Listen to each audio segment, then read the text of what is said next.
வணக்கம் தாய்நாடு. கிளைகள் எங்கே படர்ந்தாலும் வேர் இங்கேதான்.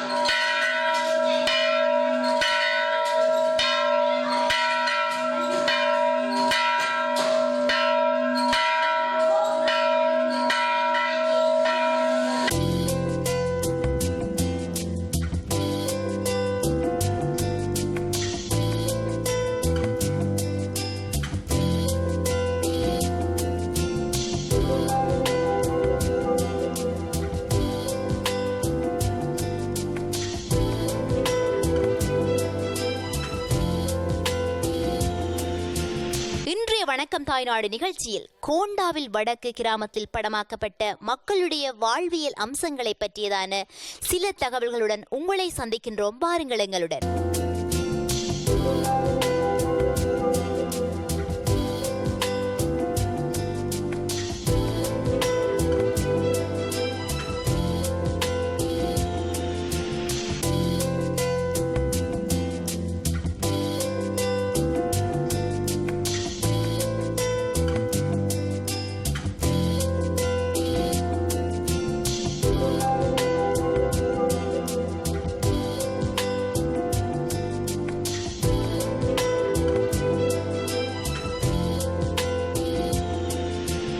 நான் இப்போது கோண்டாவில் தில்லையம்பதி சந்தியிலே தான் நடந்து கொண்டிருக்கின்றேன். இந்த சந்திக்கு தில்லையம்பதி சந்தி என்று பெயர்வதற்கு காரணம், எனக்கு பின்னாலே தெரிகின்ற கோண்டாவில் தில்லையம்பதி அருள்மிகு சிவகாமி அம்பாள் ஆலயம்தான் இந்த வீதிக்கு பெயர் வருவதற்கு காரணம். இந்த தில்லையம்பதி சிவகாமி அம்பாள் ஆலயத்துக்கு அருகிலே ஒரு சனசமூக நிலையம் இருக்கிறது.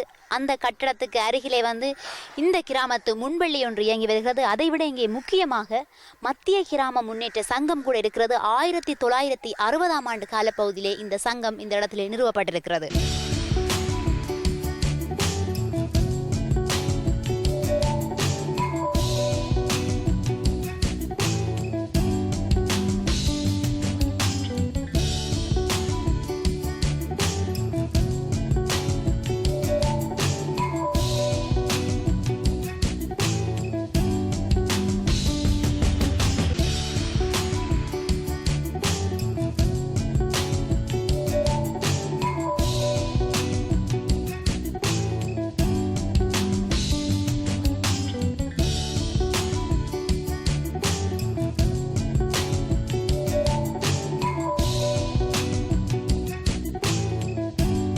நான் இப்போது கோண்டாவில் அன்னங்கை சந்தையிலே தான் நின்று கொண்டிருக்கின்றேன். எனக்கு அருகிலே பாருங்கள், மிக பழமையான அந்த நாளைய தபால் பெட்டி காணப்படுகின்றது. ஒவ்வொரு இடங்களிலும் தபால் பெட்டிகளை பார்க்கின்ற பொழுது சிவப்பு வர்ண பெயிண்ட் அடித்திருப்பார்கள். இதிலும் சிவப்பு வர்ண பெயிண்ட் தான் இதிலும் அடித்திருக்கிறார்கள். ஆனால் இந்த தபால் பெட்டியினுடைய கதவை பாருங்கள், யாரோ கலட்டி சென்று விட்டார்கள். ஆகவே இங்கே தபால் போட முடியாது. இதற்கு அருகிலே இந்த வீதியினுடைய பெயரை குறிக்கின்ற பெயர் பலகை போடப்பட்டிருக்கிறது. ஆனால் இங்கே பெயரை காணவில்லை. இந்த பெயர் பலகை போடப்பட்டிருக்கின்ற இந்த கம்பியும் சரி, இந்த தபால் பெட்டி பொருத்தப்பட்டிருக்கின்ற இந்த கம்பியும் சரி, புகையிரத தண்டவாளத்தை பயன்படுத்தி போட்டிருக்கிறார்கள்.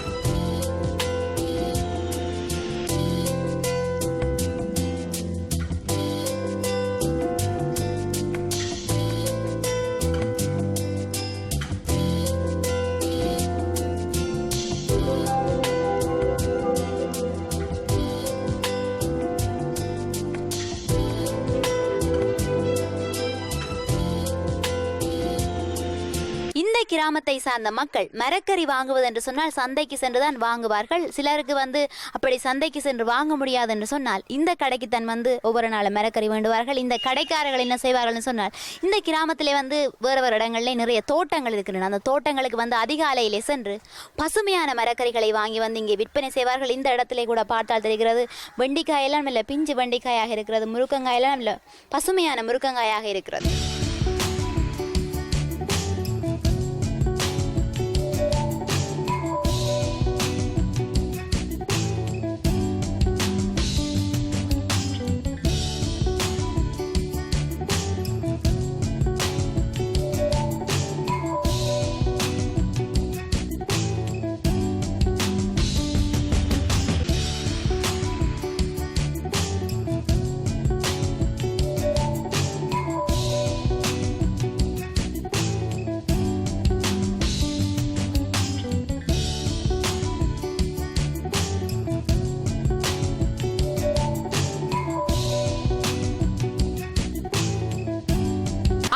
நாட்களிலே வந்து ஊரினுடைய பெயரை எழுதுவது என்று சொன்னால் பெரிய கற்களிலே தான் அந்த ஊரினுடைய பெயரை எழுதி வைப்பார்கள். அதன் பிறகு அப்படியான கற்களை எடுப்பது கடினம் என்ற காரணத்தினால் சிமெண்ட் கட்டிலே தான் அந்த பெயர்களை எழுதி வைத்திருப்பார்கள். ஆனால் அந்த நாட்களிலே அப்படி அந்த பெரிய கற்களிலே பெயர் எழுதி வீதிகளுடைய பெயர் எழுதி போடப்பட்டிருக்கின்ற கற்கள் வந்து சில இடங்களிலே தான் தற்போதும் காணப்படுகின்றன. அப்படியான ஒரு இடம்தான் வந்து இந்த கோண்டாவில் அன்னங்கை சந்தி. அதில் இருக்கின்ற கல்லின் மேலே தான் நான் இப்போது இருந்து கொண்டிருக்கின்றேன். இந்த கல்லிலே எந்த வீதி எங்கு செல்லுகின்ற என்று போடப்பட்டிருக்கின்ற அந்த எழுத்துக்கள் எல்லாம் மறைந்த நிலையிலே காணப்படுகின்றது.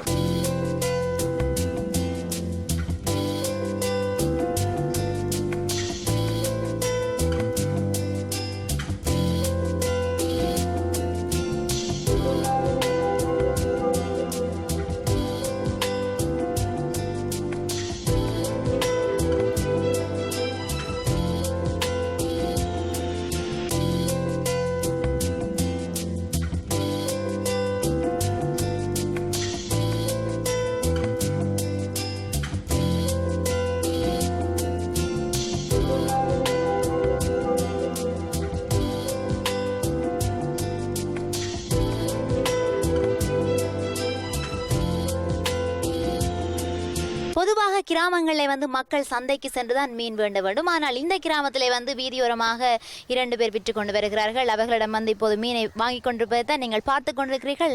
ஐயா, நீங்க எந்த இடத்துல இருந்து இந்த மீன் எல்லாம் எடுத்து கொண்டு வரீங்க? பாசூர்லேருந்து. என்ன விலைக்கு எடுப்பீங்க மீன் எல்லாம்? பல விலைக்கும் எடுப்போம். என்னென்ன விலை என்று சொல்லுங்களேன்.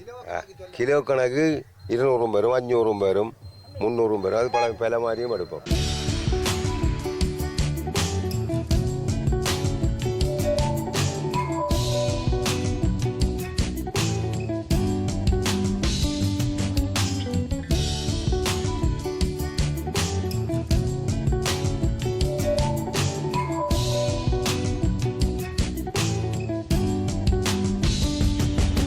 எந்தெந்த ஊருக்கெல்லாம் கொண்டு விற்கிறேன் நீங்க? நாங்கள் கச்சேரடி, நல்லூர், கந்தர்மடம், திருநெல்வேலி, கோண்டாவில், கொக்குவில், அது பல மாதிரியும் பெறுவோம். இன்றைக்கு என்னென்ன மீன் எல்லாம் கொண்டு வந்து நீங்க விற்கிறதுக்கு? இன்றைக்கு விள மீன் கொண்டு நாங்கள், திரளி கொண்டு நாங்கள், பறவை கொண்டு நாங்கள். கூடுதலாக இந்த மீன் ஆக்கள் விரும்பி வாங்குவீங்க நீங்க கொண்டு விற்க? வாங்குவினேன், விள மீன் கூடுதலாக வாங்குவினேன்.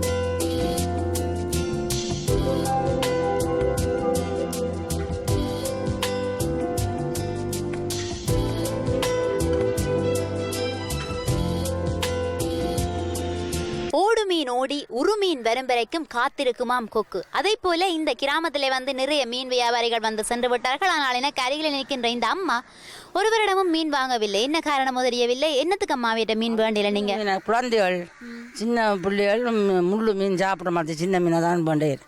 வந்த அப்புறம் வேண்ட போறோம். அப்ப பெரிய மீன் வந்த அப்புறம் வேண்டுவீங்களா?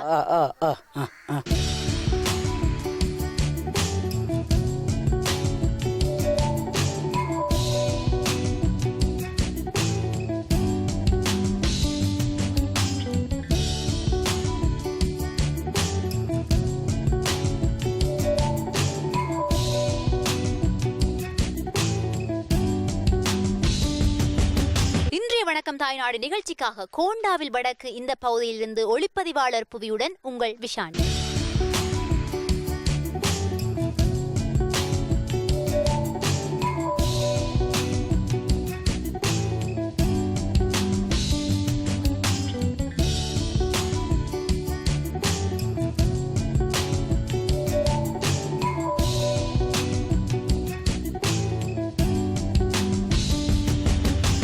வணக்கம் தாய்நாடு நிகழ்ச்சியின் இன்னும் ஒரு பகுதிக்குள்ளே செல்வதற்கு முதல் இப்போது நாங்கள் ஒரு சிறிய விளம்பர இடைவெளி எடுத்துக்கொள்ளப் போகிறோம். இது உங்கள் வணக்கம் தாய்நாடு. வணக்கம் தாய்நாடு. கிளைகள் எங்கே படர்ந்தாலும் வேர் இங்கேதான்.